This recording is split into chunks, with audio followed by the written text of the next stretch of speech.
guys, welcome back to another episode of the TNT podcast, the Tahj and Tory podcast. My name is Tory.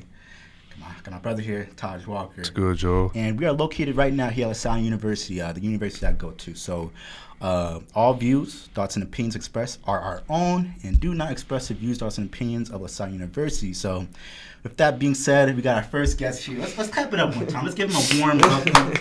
I need more claps, Tahj. Focus on the show. Okay, I am, but let's give him a warm welcome. You see me clapping, right? We got my guy Sean Cornely here. So Sean Cornely, who was a senior digital art major, just like me. We're both communication majors, kind of.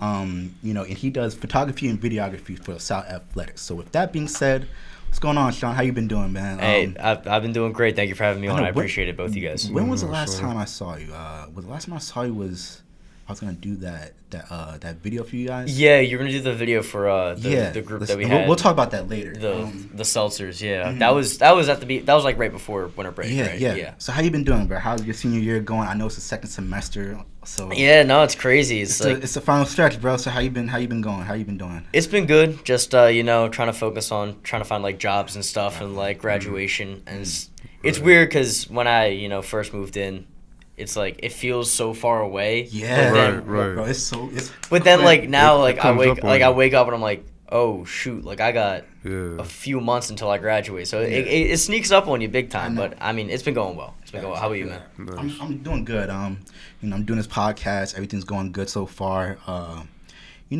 excited for the future, just like you are. I think that's one thing we're both looking forward to. So so I'm excited for that. So with that being said, I want to get straight into it. I know that you do videography and photography for Salle Athletics. So, talk about that and how did you get your start within photography? Start back when you was young.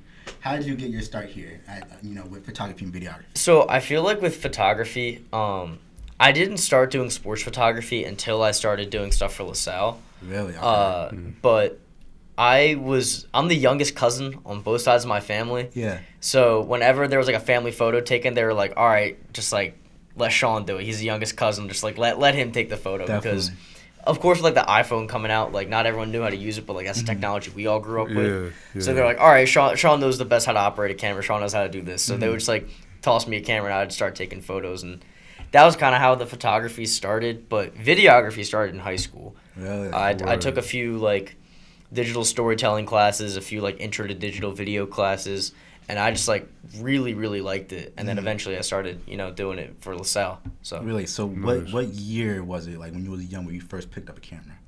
I first picked up a camera probably, I would say like my freshman year of high school. I did take like a digital photography class in my high school. But it wasn't like super in depth. Like I didn't use a DSLR. I used one of those like old like digital cameras. Really? And then once I started doing like the digital video stuff, we used DSLRs for everything. So that's when I started to learn how to use it for photography and videography. How old were you when you like did your first shoot? My first shoot was probably going into my sophomore year of college because I was gifted a camera from my cousin. So you didn't do any shoots like early on when you were in high school? No, never. Like it was before I started doing stuff for LaSalle. Like during COVID, I just got bored and I had a camera, so I was like, I'll take some. So high school was more, you were just like learning how to get into it. High school was more like learning how to like navigate a camera and like learning what like ISO is and like shutter speed and like learning how to use like manual settings. And, like even then, I really didn't start using those manual settings until I got to college. So like a lot of the stuff is still like generally new. Like I'm still always learning like every single day that I pick up a camera. So do you think high school really prepared you for now in college? You think like when you like first picked up a camera back then? Absolutely. Really? I think learning and like being comfortable with a DSLR camera has really helped me like learn like the ins and outs of like what I'm doing.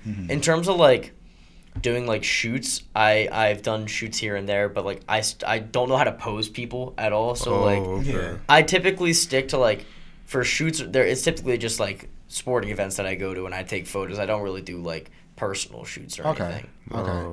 Would that be something you would be looking to get into when you graduate? I feel like potentially. Would you lean more towards doing photography or videography? I definitely lean heavily towards videography. I would say like at school I'm more known for the photos that I take because I post those on Instagram. Right. Normally, people who do like videography, when they post their videos on Instagram, it's not going to be like as, I guess, well received as like photography, because everyone likes looking at pictures of like them playing sports and stuff like that. Like highlight tapes. Whenever I played sports in high school, like whenever I would see a camera person, like the Suburban 1 League cameras, I would always like seeing those photos, but like I would never want someone to come and be like, oh, send me videos of like my at bat or something like that, or like me playing in the field for baseball. Yeah. So I feel like people just generally like having the photos more than videos. So I'm more well known for that, but I like I'm more inclined to do video. Yeah. I like that for sure. So with you doing what you're doing now here at LaSalle, so talk about, how did you get your start with LaSalle Athletics? Talk about the whole process of that. Yeah, so because I'm a digital art major, I love designing jerseys and like jersey concepts. So like for like NBA teams and stuff like that, just like doing stuff for fun.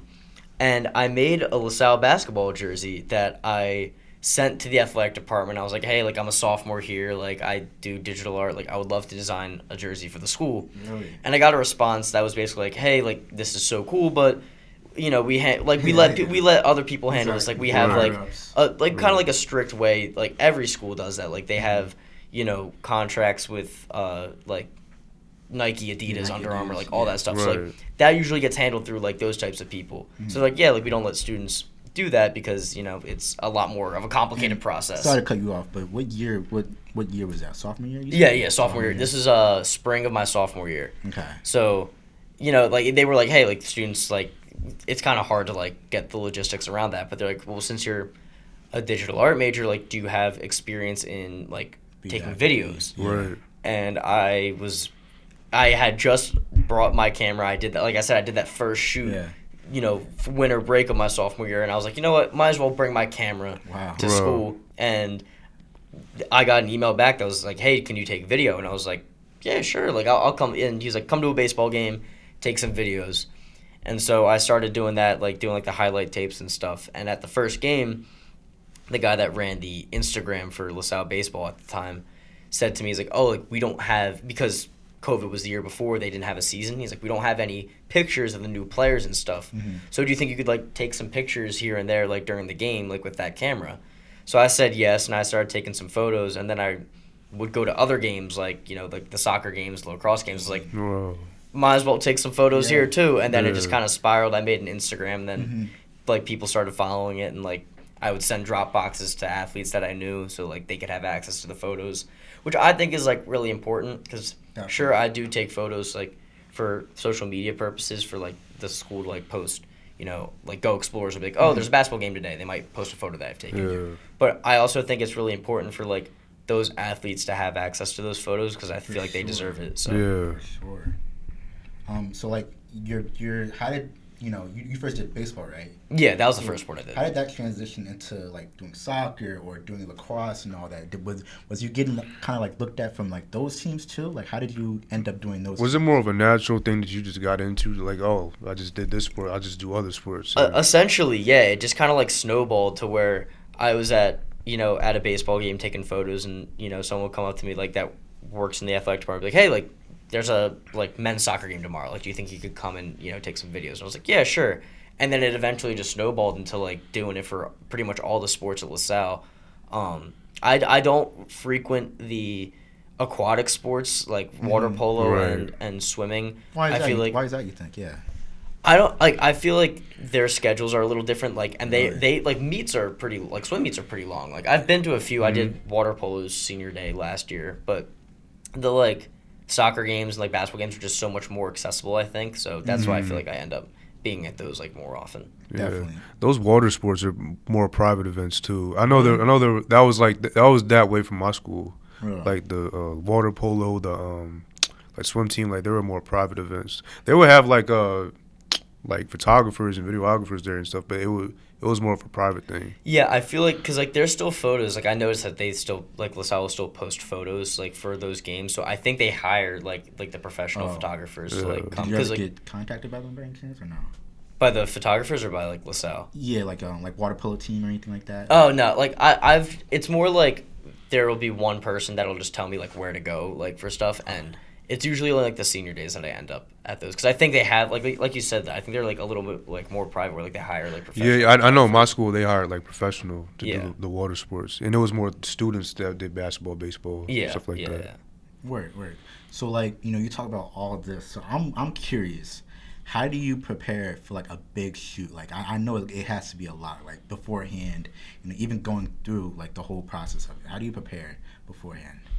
It's kind of like I have my chargers for my 2 camera batteries and I have like my SD card. So I just make sure that like all of my camera equipment is set up the night before because I know that if I don't do it the night before, I'll wake up and completely forget to charge things. And I've done that too. Yeah, it's never a good feeling. Yeah. So I'll make sure that I have everything charged, and I usually try to get to games about like 45 to 30 minutes early. And it's funny to like say it, but like I almost like warm up. Like Really? I'll take photos and videos like of people like during like the warm ups, like while they're doing their warm ups, like taking shots or whatever, just so like I can get like my hands steady, like make sure that like focused. make sure everything's focused, make sure I am not like rushing anything. So you do that warm up thing like before the game. You'll be like at the event taking warm up shots. Essentially, yeah. Okay. So like if there's a basketball game at 7:00, I'll try to I'll leave my house around like 6:15. Oh, okay. And like I'll get And there. you'll get and like I'll, practice shots of the players. And yeah, stuff and like I'll take photos of the That's players smart. to start because like that's smart. it is weird to say, but like I feel like I do need to like warm up. No, that is true. You do like whether it's videography or photography, like you do have to. I know people that do like warm up. It's a like job that. at the end of the day. Yeah. So Oh, yeah, you no, have to- So you want to make sure you do it right. Like I know Yeah. probably with you, but I'm a perfectionist. Like I don't want stuff to go wrong. you Yeah. know? So like, has there ever been like a nightmare scenario where like stuff just went left during your shoot? Yeah. So Really? it was the first game of junior year for field hockey. Wow. And they have like these banners set up, so like the fans know like where to stand so they don't get like too close. And it's just like those like ribbons and it's like blue and gold ribbons. And I went to go like step over it, and my camera strap got caught in the ribbons, and it fell lens first, and I broke my lens. Dang. And it was like my long lens too. Oh, damn. And, bro, lenses are expensive. Yeah, bro. they're not the cheapest. No. Lenses are not cheap at But- all. Do you Yeah. have a because I know with this camera I have a little filter thing on top. You didn't have a filter. No, yeah, I didn't have a filter guard. Like I didn't have like a guard on it. Yeah. So like it actually didn't break like the actual lens. It was the focus that got locked. Like it was just like the gears on the inside broke. But then I just like The lens itself didn't break. It was just like the components inside. That the little- components inside. Wow. So like I got a new lens like before the next game, but I had to shoot the rest of that game with like my really small lens and just nothing looked good. Nothing looked good at all. I felt so bad because like I go to those games and I want everyone to like get the best quality stuff, and like I do it for them. I do it for like the people that play. And I felt bad. I was just like looking after them. I was like, these are borderline unusable. But So do you have a favorite shoot that you've done? I know you can't like show us like content, but you have like a favorite picture you've taken or a favorite like video you've worked on, or I would say my favorite picture I've taken was last basketball season. I switched to my like really small lens that like gets like almost a perfect wide shot, and I have a filter. Like I have a lens cap on it that like can make it even. It's not like a fisheye, but like it widens it even okay, more. all right. And I took a shot during a men's basketball game. They were taking free throws, and I sat like directly under the net and like angled the camera up, so it was like a super wide shot where you could see like all the way to like either side of the court. Yeah. And it's like it's actually it's the background on my computer right now. that's Like, tough. I love it so much. That's and tough. It's like it captures like everything. So that was probably like my favorite shot that I've ever taken. That's tough. For sure. So back to the nightmare scenario. Was that the only nightmare? Did you have a lot of them, or do you try to like remain focused on what you're doing and try to have everything perfect? Was there a lot of nightmare scenarios, you think? I would say that's like the only like big nightmare scenario. The one like fumble that I had was I forgot to charge one of my camera batteries before a men's soccer game, and at halftime I like halftime's only I think like 10-15 minutes. Yeah. I ran home, grabbed my like charger because I didn't even bring my charger with me, and I brought it back. And luckily, like in the booth, they had like a extra spot on the outlet, so I just like charged it for the rest of halftime. I was able to use it for the rest of the game. And you had time to do all that, like to run back and. Yeah. You're on campus, right? Yeah. I live. Oh, so it wasn't that far, probably. Yeah, I live like very close to the soccer field, so Okay. like I was able to like just get there and back like pretty quickly. It wasn't like I had to go very far, but it was still like, oh no, like I could really screw this up. Yeah. But it worked out in the end, but the lens breaking, that one still hurts. I still have the broken lens sitting in my bedroom too. Really? As like a souvenir kind of. It's like a reminder at this point. I'm just like, to not do that. like, That's to not do that. Yeah. exactly. Don't Just do like that gotta be again. like, because at the end of the day, it's my fault. Like I wasn't wearing the camera on my neck. Like I should have just been more careful. Yeah, I know it happens. I mean, Yeah. I definitely came across that many a time doing shoots here on campus. You know, and it sucks. Yeah. For real. You don't want that to happen at all. No, you know? it's the last thing that you want to happen. Yeah, you know. But- So, you know, I'm curious, like, what does? Because I know for me, when I edit videos or whatever, I don't know. I kind of. What's like the thing that you like most, and what's the thing you hate most? I hate post production. I hate editing. I love editing and all that, but it's just I have like a love hate relationship with it. But it's just so time consuming, and I want everything to be perfect. So, do you like pre-production? Do you like being in it, or do you like post production? Oh, that's a really good question. Right. Because I'm a dart major and I like photo editing and stuff, I do like post production a lot. Really? Sometimes it can get to be like a lot, especially if there's like a game that like went into overtime. Like I'll have like significantly more content and stuff like that, and like that it'll just like it is time consuming. But I've gotten to the point where I have like different filters for like different scenarios.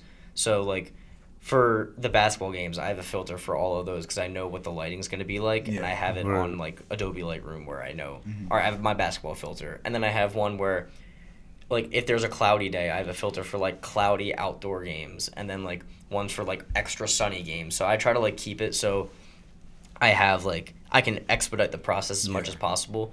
But I do really, really like post production. Like I love video editing. But I would say the worst part is the actual uploading of everything. Bro, what? Because I'll be sitting there. That'd be and killing us. Yeah. I'll have taken 300 photos during a game, and I'll just be sitting there looking at my Dropbox, and it'll be like 1.5 hours left, and I'm 2 like, hours, I'm just gonna sit here doing nothing, like. Exactly. Yeah. And you like, want it to, you want to be like that because you want to see it, you know? I want to see it. And I also want to like get it out to people too. Yeah. Like, I wanna Yeah, text people, exactly. Like, hey, like photos. Want to are get up out if the you right need any time posts. too. And, Yeah, exactly. Like I want to make sure that everything gets out as quickly as possible. But sometimes like that just like doesn't happen. Sometimes you run into like Wi-Fi issues or like, just like SD card issues and Facts. yeah, Could be SD audio cards can above be for brutal. us. But Heck that. Yeah. So like, how do you like use Adobe Lightroom, right? yeah. So Like what's that process like on, you know, how do you like I know it's kind of hard to explain, but take me through like the whole process of you editing photos on Adobe Lightroom. So I will upload everything. So let's say I'm coming back from a basketball game. I'll upload everything into Lightroom under like the basketball filter, and then like that I made for myself. And then if I notice that there are certain shots that are dark or light, I'll like change the exposure according, and like just going through making sure what for those who don't know, like color temperature is like if a shot is either really like orangey or really blue. So if it's really hot, it's going to be orange. If it's really cold, it's going to be blue. So like make sure the color temperature is good, make sure like white balance is good and stuff like that. But for the most part, like being able to set up your camera beforehand, like with white balance, that can kind of save everything. Really? That's very important. That's why the first shoot we did when we went to New York, kind of messed up. that's cause it was because we didn't white balance. That's why it came out with the blue tint. Yeah. So like, white balancing is really important. white balance is like one of the most important things. And like I had like I said, I'm always learning new things. Same, yeah. I just started putting on like manual white balance in the past like couple months because my buddy Dom takes photos for LaSalle as well, and like he was like a professional photographer before he jumped in. So like I started as a videographer that takes photos. He like was already like very, very good at taking photos. Yeah. And so we were at a game and he was like, yeah, like do you use auto white balance or like manual? And I was like, I use auto. And he was like, what are you doing, bro? And I was like, you gotta do manual. And then I went and I balance. changed it, and like literally that day, like my photos took like a huge jump. Like my basketball photos look so much better because the lighting in Tom Gola, like It's kind of the court is like it's not like white. It's more of like a orangey tint, and then like a lot of the stuff like in it is yellow, like yellow jerseys and stuff. So like things come out super hot sometimes. So I had to change the light, like the white balance settings, and everything like just completely looks so much. Yeah, better just because you never know. Like the day we went shooting, it was a cloudy day outside. Because you never know what the conditions are. Like the colors in the room. They say you're in a room.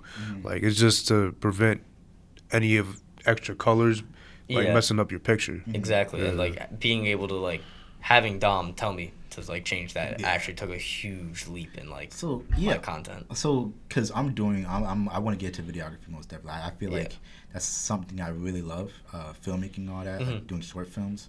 So like I don't know, because I ain't gonna lie, I do autofocus, auto white balance, whatever. So do you think it makes a difference? Because I'm curious too. Absolutely, I think like being able to use manual for everything just is so much better. Because you can like customize it to whatever you want. So like changing like shutter speed lets how quick the shutter's moving, so you can figure out if it's gonna be like overexposed or underexposed. I mean, manual white balance, we were just talking, like that makes such a big difference. And then like aperture is how much like light is being let in. So using manual is very important. And then I feel like for videos, I've never used autofocus for a video. Because I'm messing up.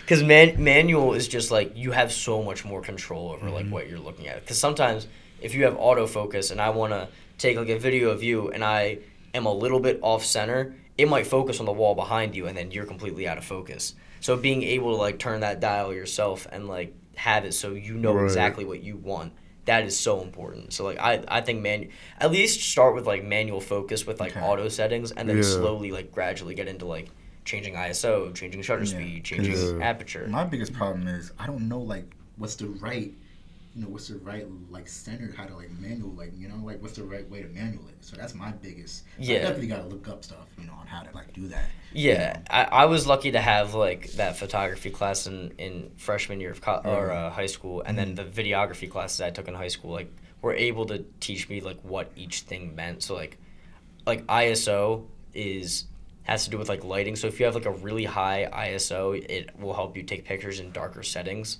But if you have like lower ISO, things might like things will be darker, but it'll be like a little bit blurry or something. Like it doesn't capture motion as well. So like being able to stick between like 3200 ISO is always like good for like sports and stuff. But if it's like a really bright day out, you might have to go down like 1000. And like that'll look it just like being able to have control over it is good. And honestly, a lot of it can be like just like trial and error. Like, exactly. Being able to just like that's why you do all that prep work before the shoot. Which is also like a big part of warming up is making sure like my camera settings are good. Because if I show up, tip off's at 7, I show up at 6:55, I only have 5 minutes to make sure that my settings are okay, and it could completely screw up everything. So being able to like get there early and like make sure everything's intact is good. For real, I feel that. So like, what's the you take so many pictures for Salle University and everything doing like athletics and all that. So what do you think is the feedback like? Do you get positive feedback, or do you also get from students like, yo, this is terrible, like or whatever? How's the feedback, you think? I seriously cannot thank the athletes enough here. They have been so kind to me, just in general. Like they have always been so grateful. I've never had really anyone, say anything like, oh, look, I wish you had done this. I wish you had, like, they're all just, like, very grateful for what I do. And honestly, I can't thank them enough. Definitely. And, like, it's brought me closer to athletes as well. So, like, I'll see them out and, like, they'll always say hi to me. It's, like, it's very easy to ignore, like, the cameraman on the sidelines during the game. And just, but, like, they treat me like one of their own. And, like, I can't thank them enough. Like, they're so sweet to me. And, like, they're always so grateful whenever I send that Dropbox. I mean, I had someone tell me that when they like if their team loses, they're always like, oh well, like at least Sean took pictures. That's and like dope, like that someone, I forget who told me that, but like someone said that to me. I was like, that just like warms my heart. Like that makes me feel so good that like they enjoy it. Definitely. The thing I like about being involved, because I'm not necessarily like a media guy or like I'm learning, but like being around media and being around people that do media, the thing that I noticed the most is that it puts you into so many doors and there's so many different spaces that you would have never thought that you would ever be in. Yeah. Just because, like that's a high demand. Like people want pictures taken of them. People want videos done for them. Everyone's always that puts you into spaces that I know for me I would have never thought I'd be in, or be around people that I never thought I would be around. So that's something that surprised me the most, like just being around media and stuff. Yeah. Did you feel that for yourself? Like, were you ever in a space where it's like, dang, like, you know, like. I feel like with like design stuff, more so than like the photo and video, like I've gotten to like talk to people that are just like so incredibly just with the talented, connections that you've made and just throughout like media. Yeah, because people who see like, I feel like it's kind of a small field in the sense where like when people who are in it see another person who's in it, like they already kind of have that connection. It's like to give a good example to it, it's like when you have a Jeep when you're riding a Jeep and you see another Jeep. Yeah, exactly. You know? Like when you see a car that's like exactly like yours on the road, exactly. you're like, It's like universal. Yeah. So like I met with this designer Todd Radom. He's an incredibly talented individual. He just moved to Philly not a few months ago, and we met for coffee, and he was just telling me about like this, like he's designed the Houston Astros logo, like the Los Angeles Angels logo. Is he from here or? No, he's from New York. Wow. But he like now lives in Philly, and he was just like, it was just like so nice to have that connection because he does sports graphic design, and that's something that I'm really interested in, and I've never met anyone that does the stuff that I want to do. Yeah. And like being able to talk to that person is just so refreshing because you have that connection. I feel like with all of media, when you find someone with that same interest, like you immediately connect. Yeah. For sure. So talk about that a little bit. So how did you end up connecting with him? So I cold called this design agency called the Sports Design Agency, and they do like just logo design, jersey design for like sports teams and whatnot. And I was like, hey, graduating in May, need a job, like what's up? And they responded with like, hey, we don't really have an opening right now, but you know, we'll like maybe like come back to us in the future, like maybe like we'll have something for you.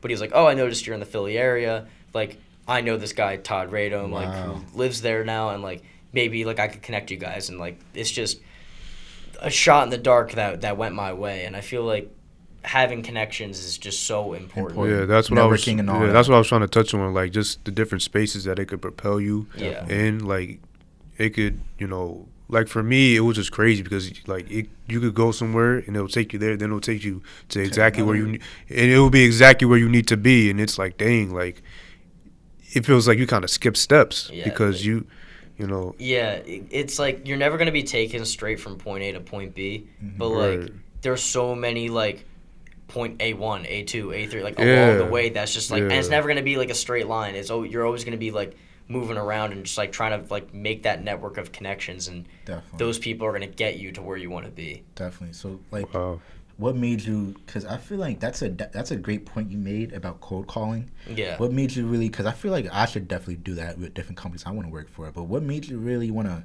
you know, go out and like, you know, put yourself out there and like cold call some of these companies? You know. I feel like, you know, I'll look at stuff like Indeed, Handshake, like Glassdoor for like jobs and stuff. Yeah. But sometimes like there's people that have like job openings, but they don't post it on places like that. Like they might just like look internally or stuff like that. So just being able to like reach out, especially with like agencies, because they could just always be looking to add new people. Like they might not like be actively searching for someone, but they might be in a position to add somebody. So just reaching out to people and seeing like, because it's never gonna hurt you. Like reaching out. Like if you reach out to a company and you cold call them, literally the worst that they can do is say like, we don't have a position for you, or they don't respond. It's never like, you're showing initiative and like you're putting yourself out there, and I think that's so important, and it can also like separate you from other candidates too. I think so. For sure. I love that. So like talk a little bit about like what made you so passionate about being a photographer, videographer, and all that. What made you want to like, do you want to pursue, I don't know if I asked you, do you want to pursue it as a career, you think? I'm definitely leaning much more towards graphic design than I am photography and videography. Okay. I would consider it more as like a hobby. But like obviously I'm doing it as a job right now. And like I really, really, really enjoy it. So I would think I would keep it as kind of like a side hustle rather than like my main job. Nice. But the passion really comes from like my cousins. So my cousin Teresa, she's a professional photographer. Really? And I mean, like seeing what she's been able to do has just like inspired me. Mm-hmm. And my cousin Michael started off as a graphic designer. He went to JMU, was a part of their like School of Media Arts and Design, and he helped me download Photoshop onto my family Mac at like 6th grade. Yeah. And like since then, like I've fallen in love with it, and just being able like to have those two people inspire me so much. And like, so my other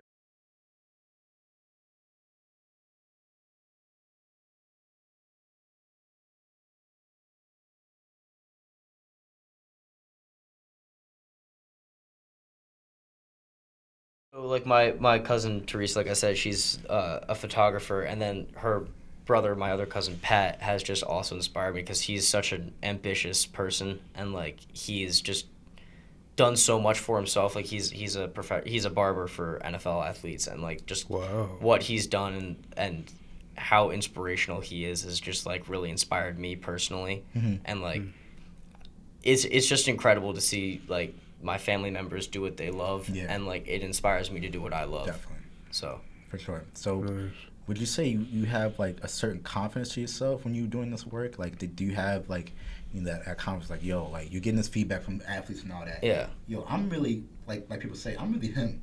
I'm that guy on the camera. Like you have that certain confidence with yourself. I feel like sometimes I doubt myself Really? with photography and videography specifically, because I feel like I see a lot of like other schools, and like the stuff that they post is like super high quality. I'm like, sometimes you can't compare yourself, bro. Come on, you're you. Sometimes I like just like can't compete with that, but it's also easier like, said than done. Yeah, it is. Definitely. Especially when you work in media. Yeah. I feel like with media, one big mindset that you have to have, and some people might not think this is healthy, but I think you almost always have to know that there's going to be someone better than you out there. Yeah. But stuff like that is what motivates me to like elevate my game.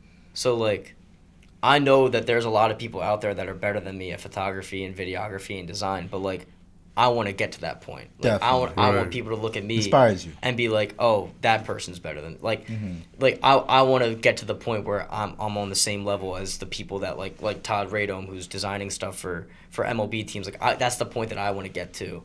So like knowing that there's always going to be people better than me inspires me to keep climbing. Like I'm never going to be content with where I'm at. Definitely, I feel that. Whoa.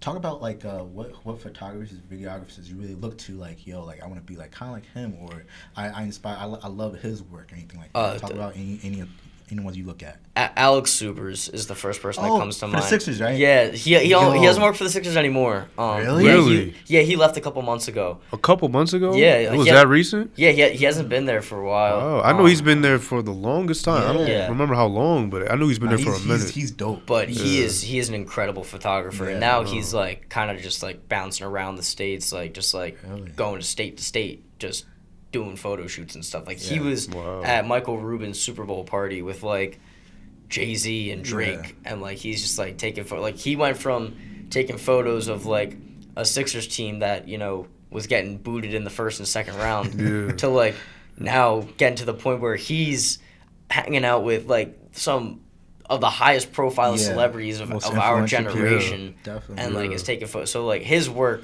really inspires me, and his editing style of like adding like a little bit more contrast and texture and like saturation to his photos, that has inspired me. Like that's inspired like the way that I edit my photos. Really? So like I've always tried to like base my work off of his. I feel that. So like talk a little bit about like you're a full-time student. Yeah. You're a senior. How do you balance that how do you balance being a full-time student and also being a photographer, videographer for athletics? It's not as bad as people I feel like would think it is. Really? Because I will work on like let's say I have what would it be, like a 7 o'clock game. I'll work from about like 6:15, 6:30 until like 9:45, 10, and like it doesn't take a huge chunk out of my day. Like I have time where like I can do homework either after that or after my classes before the game. So it can get a little busy because like that's just kind of like how college goes. Yeah. But it's not as bad as I think people would imagine it to be. And also I love what I do. So Definitely. So it don't feel like it doesn't feel like work. Like sometimes I'll wake up and I'll be like, ooh, like I have work today, but then I'm actually there and I'm like I love this. Like I enjoy it. It's a fun time. And my dad has always said if you enjoy what you do, you never work a day in your life. Yeah. Like he said that to me one time when I was a kid, and I was like, you know what, like those are words to live by. So your schedule's pretty consistent. It doesn't feel like anything's like too packed with anything that you do. No, everything's pretty consistent. Like a lot of the games are always on like either Saturday nights or like early afternoons, or there's the occasional like Wednesday night basketball game. So it's never like I'm never gonna be like caught by surprise. Like I always know like what I'm getting myself into with the like game time and stuff. So I'm always pretty well prepared for it, and I'm a very regimented person. Like I like to adhere to a schedule. So I need to get on that. So like being able to like know like where I'm at, like I ran through my calendar, like I ran out of the last month, so I got to get a new one. But normally, once the schedule comes out for sports games, I'll go to my calendar and I'll write down every single day that there's a home sports game. So I like know well in advance like what weekends are going to be busy, what weekdays are going to be busy. So like if I know specifically like a weekend in September, like mid-September, it's going to be like super, super busy, I'll like plan my schoolwork around that. Definitely. So that's like a big part of it, I think. I feel that. So I know we're on the topic of camera and videography a lot. But like I'm interested, like what are some of the biggest misconceptions of like media and all that you think are in the industry, That's a tough one. Like I'm not sure about any like misconceptions. Like what would your what are your assumptions? What do you feel that on the outside looking in would be harder for like the average person to understand, but for you it's kind of like, okay, this is kind of what I do. So it's one thing before you answer. One thing people say as like communication majors that we have the easiest major. It's not true at all. Oh yeah, no, it's definitely true because like there's so many things that you can do with it. So like that's definitely a misconception. I think a misconception is that like, for me personally, because I do photo and video and I can't take photos while videos are like recording, I think one thing that people don't always understand is that I can't capture everything. Okay. And so like that can be a little stressful where like if I like am filming something and I film like a really, really good goal, I'm not gonna have any pictures of it. So like I can't always capture everything. Has there ever been a moment where like something, I don't know, it could have been anything, but something happened and it was like, damn, like I missed that? Yeah, there have been times where I will take a photo and it would have been like an incredible picture, but it's like out of focus. And that happens so much. And what happens to me a lot is whenever I'm sitting on a baseline at a basketball game, there's always one ref on the baseline. Yeah. So sometimes if I'm sitting there, I'll like have a shot like perfectly framed up, and then the ref will walk by. I'm like, I totally missed that. That's tough because you can't even control that. Yeah, it's like it's nothing you can do about it. Like it's nothing against them either. It's just poor timing. Yeah, they just doing their job too. So it's like you can't get around it. You definitely can't interfere with their job. Yeah, it's so tough, but like it's like sometimes like I used to get really upset by it when I first started, but now like I just kind of laugh at it. Like I'll go up to like I was talking about my buddy Dom that takes photos as well. Like I'll go up to him and be like, "Yo, like look how cool this could have been." I like was like laugh at him, like this would have been awesome, but like it isn't. So like it's just like funny to like look at it now. But like I feel like that is a misconception though. Like I can't always get everything. Yeah. And like I feel bad about it too because like I want to, but sometimes it's just like I can't do it. How do you get over that then? I mean, it's just kind of like suck it up and move on. Yeah. I guess like it's just kind of like I pick myself up and I'm like, you know what, I didn't get it. It's not the end of the world. Like there's gotta be like one day at a time type thing. Like you know, it happened, move on from it. Like I know for a fact that I missed a goal in one of the women's soccer games this year, and I like went up to my boss and I was like, I didn't get that, and he was I like thought he was gonna like like be mad, be like, oh like that really stinks. So be like, oh like it's no problem, like we'll take like something from the stream. So like because like all the games are streamed and stuff. So it's like I think I also get in my own head where I think it's a bigger deal than it is, but I mean like it does suck when you can't get everything. I feel that, for sure. Especially since you're in that world, you feel like you have to get everything, and once you don't get to pick up something, you would take it harder than somebody else would take it. Yeah. For sure. I don't know if you mentioned this, but how would you say you improved from like back when you was in high school where you first picked up the camera to now? I would say the biggest improvement that I've made has been in post-production, like editing the actual like photos, because sometimes you can over edit and sometimes you can under edit. But also I think another big thing that I've improved with is like the manual settings and getting used to it. I need to because I like when I was first doing like baseball my sophomore year, I was using a lot of like the like generic like sports setting on the camera because I wasn't sure what to do at the time because I was much more inclined to do like video. So I was like, all right, like this is something new. Like I got to slowly learn it, and being able to like slowly learn. All right, this is what like shutter speed works well. This is what ISO works well. This is what aperture works well. Being able to learn that from when I first started picking up a camera to now has been super beneficial and has helped me a lot. Really? Yeah. That's dope. I feel that. You're a man of many talents. Yes. You also do graphic design. Yeah. I took graphic design in my high school. I think it was my junior year of high school, and it was just so hard for me, bro. Like it was very it was very creativity and all that. I liked it, but some of the stuff I was doing, I was like, dang, like. So talk about that. Talk about your experience with graphic design a little bit. So my high school never had a graphic design class. Really? Wow. Okay.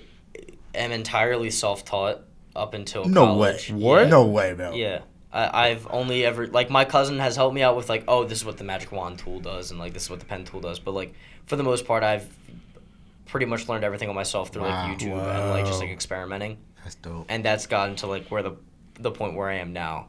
And, like, I've seen, I'm on kind of, like, a graphic design side of TikTok where, like, people will be like, oh, this is how, like, this is, like, a little tip and trick. So, like, that's pretty much how I've learned. And then once I got to college and started taking, like, more professional classes, that's helped me elevate what I've already known. But I'm for the most part entirely self-taught on graphic design. Really? Yeah. So like, is that something you lean towards, graphic design, more than you lean towards photography and video? Definitely, yeah, because that's something that I've been in love with using the Adobe Suite since I was in the 6th grade, really? And it's insane that I've come as far as I have. I mean, in 8th grade, I realized that like this is something that I really wanted to do when I was like I designed a Flyers jersey and I found the marketing manager's email of the Flyers, and it resulted in me in 8th grade like going on a business call with the marketing manager of the Flyers about like jerseys that I made. Wow. And like looking back on it, he could have just been like, oh, this is like a young kid and I like want to like give him that opportunity, but also like a part of me thinks like they were cool, so like I got to that point, like I should still be proud of myself. But like that's when I realized like I could actually like really do this for like a living. Wow. I love that because like I don't know, because you stated earlier how like you would be cold calling people, like, and I feel like that's very important, especially for us young adults, that's hard for me to do and all that. Just taking that risk, like whatever it's cold calling people, sending emails out. So like I feel like that's very inspiring to have like college students. A little bit of technical difficulties real quick, so we're back, but I want to talk about college, bro. Like so how do you think I know you're a senior, so how do you think so far college has prepared you into what you're doing now? Do you think something in there has prepared you for what you're doing now? So I've historically done everything like on my own, like really? In terms of like just doing like design projects has always been stuff that I've done on my own and had like full complete creative control over.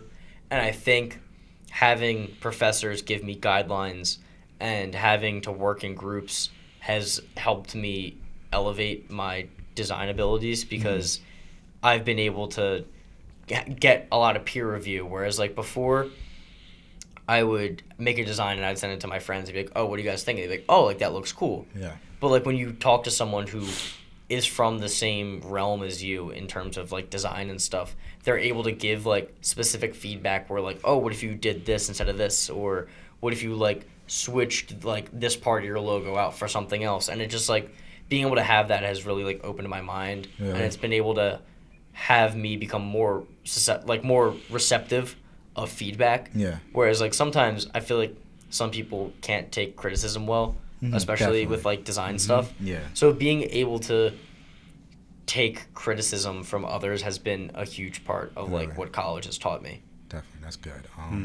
So like so far within your 4 years, college is a mix of many ups and many downs, bro. Like so what was that one period for me? The 1 year that was kind of really down for me was kind of like sophomore year. Coming back from COVID, it was like I think it was our spring semester. And I just only had one in-person class, and like all my other classes were on Zoom, and it was like an 8 a.m. class too. and I was like, yo, what am I doing? Like, yo, like this is I don't like this at all. So, it was kind of like a down year for me that year. What was that down?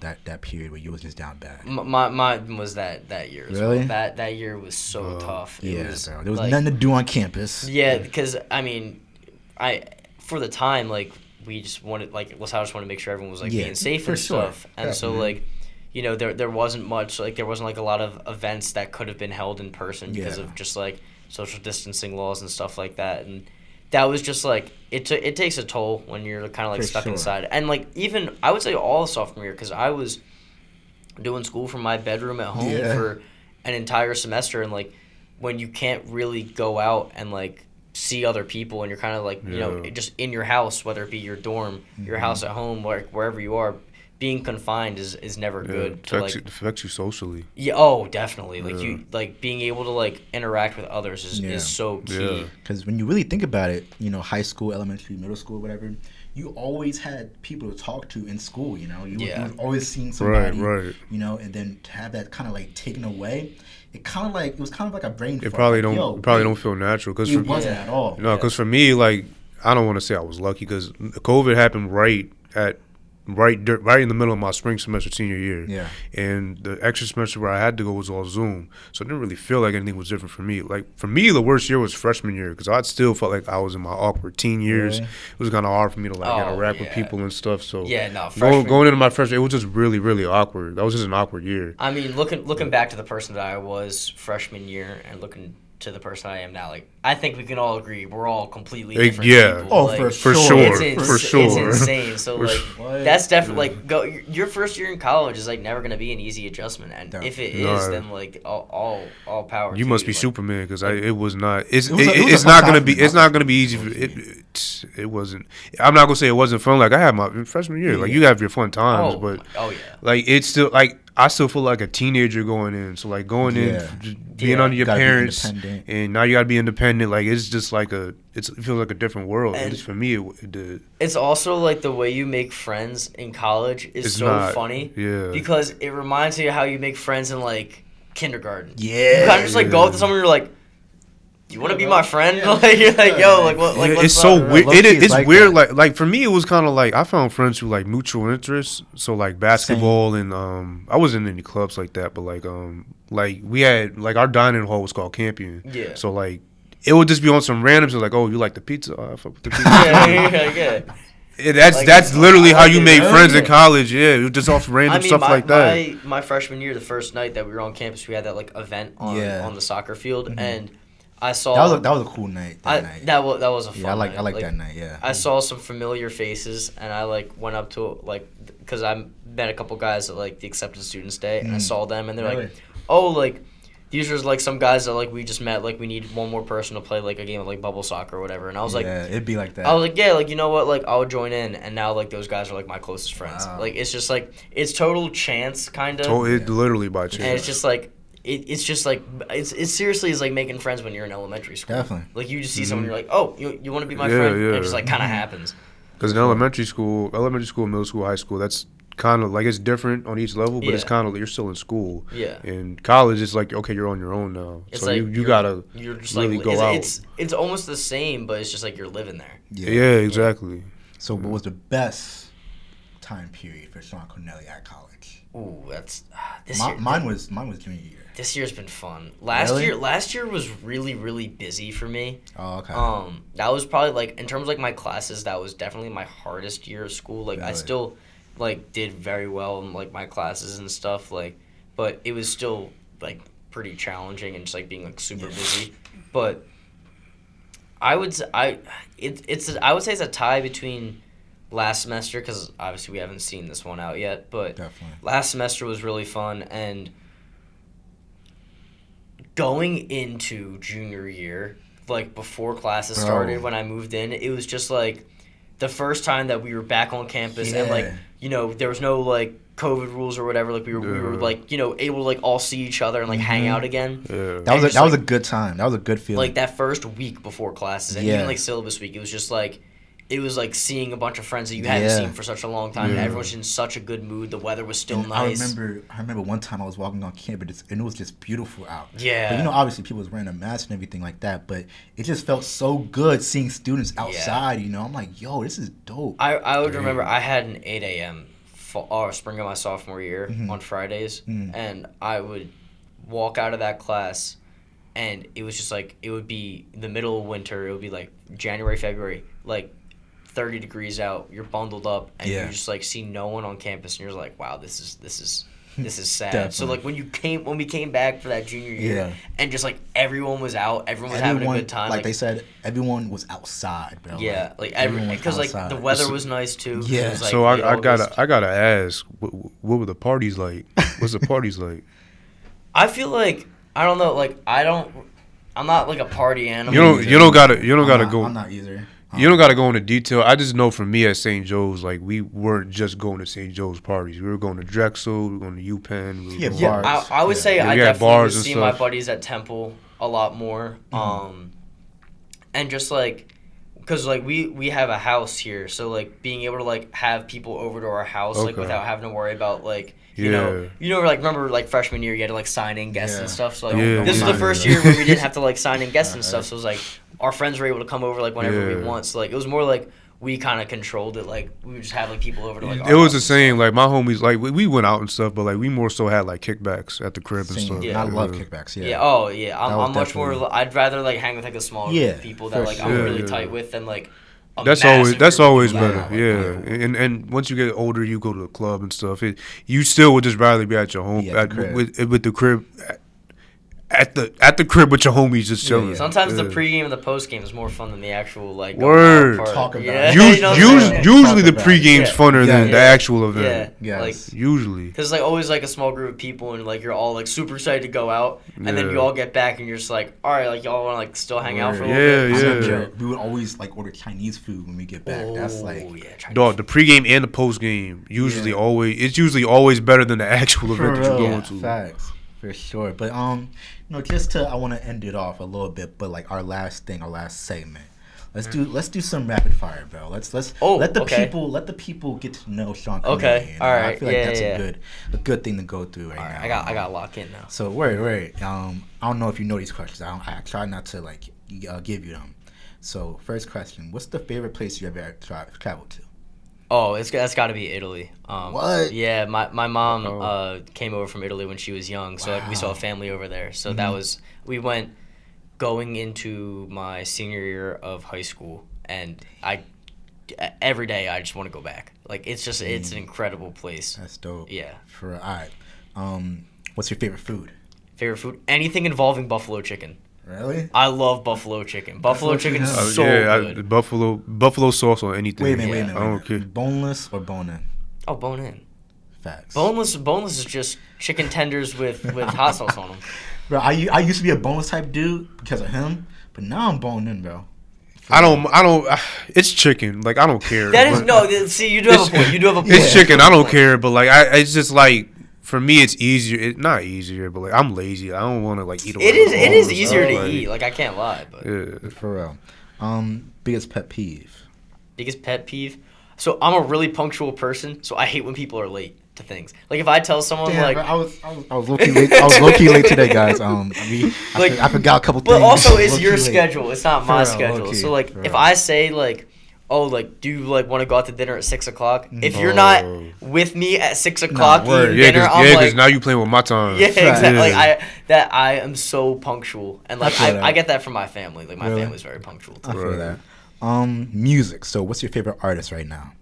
Right now, I would say probably a band called the Backseat Lovers. Really? I'm a big fan of them. But, like, all time, I would say is, like, Arctic Monkeys, Playboy Cardi, or Lil Baby. Facts. Good taste. Let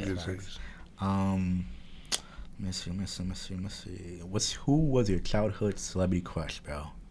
Natalie Portman in the Star Wars prequels. You know her, right? He was a big Star Wars fan. Oh yeah, huge Star Wars fan. Because like those are the movies I grew up on too, like the prequels and stuff. So like I was like a little kid and I was like, oh, she's pretty. Well, I gotta ask the prequels. I'm not gonna ask about the sequels. Prequels or original trilogy. I gotta go original trilogy, but Revenge of the Sith is like that's the movie for me. I don't think it's the best. If I had to rank every Star Wars movie, Revenge of the Sith's up there. So I would say Revenge of the Sith is my favorite Star Wars movie, but it's not the best one. If that makes sense. Same. I wouldn't say it's the best Star Wars. It's my personal favorite. Yeah, I love watching it, but objectively, Empire Strikes Back. Exactly. Empire Strikes Back is the best. Yeah. Dang, I'm missing out on this conversation. What the heck? Have you ever been to a concert? If so, what was the best concert you ever been to? I've been to some good ones. Yeah. I think either Playboy Cardi's Whole Lotta Red tour. You was there? Yeah, Temple. He when he came to Philly. Yeah. Wow. Yeah, he was at Temple, and then I was dead about to go to that one too, and that I was just like so much fun. And I had no one to go with. That's why I ain't go. I would say probably. I saw this band called Catfish and the Bottlemen at the Met in Philly, and that was at the time they were my most listened to artist, and I just going to a concert knowing every single word type stuff that was an incredible concert. Mm-hmm. So last one. All right. What was your favorite age of childhood? Ooh. What do you think? I'm gonna go with 11 years old. Really? Because that was middle school was not fun. Don't get me wrong. I don't think anyone enjoyed middle school, but it was the last year of playing Little League baseball and stuff, and where you and your friends were still riding bikes. No one was driving at all. We were all still really little. So still having that childhood wonder and stuff and that imagination. We didn't really have social media back then. Social media wasn't as big as it was. We didn't have social media. Our biggest worry at the time was where we were gonna play tackle football. Yeah. I just that time period was great. I missed those times, but definitely. Yeah, man, that's we're kind of going on a long tangent, so I kind of want to end it there. All right, Sean. Man, I appreciate you being my first guest, bro. Of course, bro. I'm honored. I'm honored. It's been in the works. Once I texted you, I was I kind of had a feeling you would want to do it. Yeah. But then I was worried. I was dang, is he gonna be on it or whatever? Oh, so no. I genuinely appreciate you being on here as my first guest, and this is the start of something new for us. Yeah. So I appreciate your time. Yeah, appreciate your time. I'm looking forward to listening to some more episodes after this one. So. Definitely. And follow Sean on Sean Cornely, right? Yeah, Scornely. SCORNELY. And shout out your camera page too. Oh, that's Shots by Scornely. Definitely. So there you go. Nice. So Same thing. We appreciate you guys for watching, and let us know what you think. So we'll see you guys soon. Appreciate it. Appreciate you. Thank you.